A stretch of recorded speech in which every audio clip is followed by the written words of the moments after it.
ধরুন আপনি একজন ছাত্র, সকাল 8টায় ক্লাসে যান, বিকালে টিউশন, রাতে সরকার নিয়ে ফেসবুকে হালকা একটু ক্ষোভ প্রকাশ করেন, তারপর আবার ঘুমিয়ে যান। এভাবেই তো চলছিল আমাদের প্রজন্ম। কিন্তু হঠাৎ কোনো এক বিকেল বেলা একদল ছাত্র বলল, আর না, আমরা শুধু প্রশ্নের উত্তর দিতে শিখি নাই, বরং আমরা এখন প্রশ্ন করার ভাষাটাও শিখে গেছি। এভাবেই জন্ম নেয় জাতীয় নাগরিক পার্টি এনসিপি। অভ্যুত্থানের 1 জুলাই পেরিয়ে আমরা আরেক জুলাই এসে উপস্থিত হয়েছি। আমরা চাঁদাবাজদের বিরুদ্ধে কথা বলি।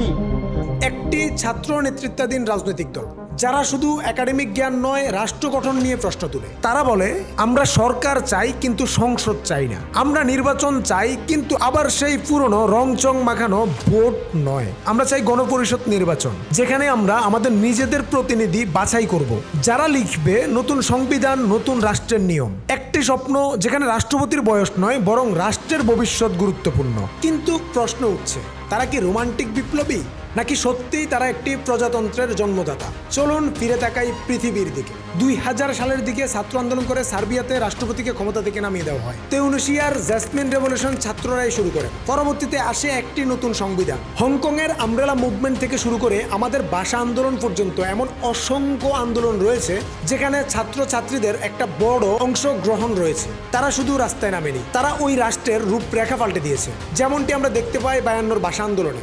Let me make it very clear to you, leave no doubt that the state language of Pakistan is going to be Urdu and no other language.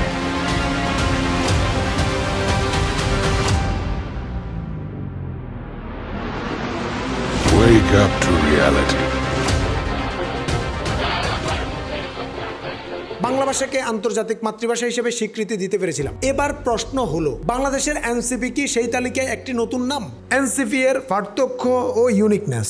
বাকি ছাত্র আন্দোলনগুলো ছিল প্রতিবাদের প্রতীক, কিন্তু এনসিপি এই জায়গায় এক ধাপ এগিয়ে। তারা প্রতিবাদ থেকে প্রস্তাবনায় এসেছে। তারা শুধু দাবি করছে না, তারা একটি দল হয়ে কাজ করছে আগামীর জন্য। তারা ইউনিক হবার আরো কিছু কারণ, তারা বাংলাদেশের দলীয় রাজনীতির বাইরে থেকে জন্ম নিয়েছে। নেতৃত্ব দিচ্ছে মাত্র 22 থেকে 28 বছর বয়সী ছেলে মেয়েরা। তাদের দাবির মধ্যে দ্বিতীয় প্রজাতন্ত্র, বিচার ব্যবস্থার সংস্কার, সেনাবাহিনীর ভূমিকার পূর্ণ সংজ্ঞায়ন, গভীর কাঠামোগত পরিবর্তন নিয়ে আসা। নেতৃত্ব বনাম নেতৃত্বের ভান। এখন চলুন বাংলাদেশের রাজনীতির দিকে ফিরি। আমরা যাদের নেতা বলি তাদের অধিকাংশের নামের পাশে যোগ্যতা বলতে তেমন কিচ্ছু নেই। তাদের পরিচয় বাবার নাম, একটি দলের প্রতি অনুগত্য, আর সবচেয়ে ভয়াবহ বিষয় গণতন্ত্রবিহীন ক্ষমতায় বসে থাকার অভ্যাস। তাহলে এনসিপি কি বিপ্লবের প্রতিশ্রুতি? এনসিপির নেতৃত্বে রয়েছেন এখন নাহিদুল ইসলাম, তরুণ, স্বপ্নবাজ ও স্পষ্টবাদী।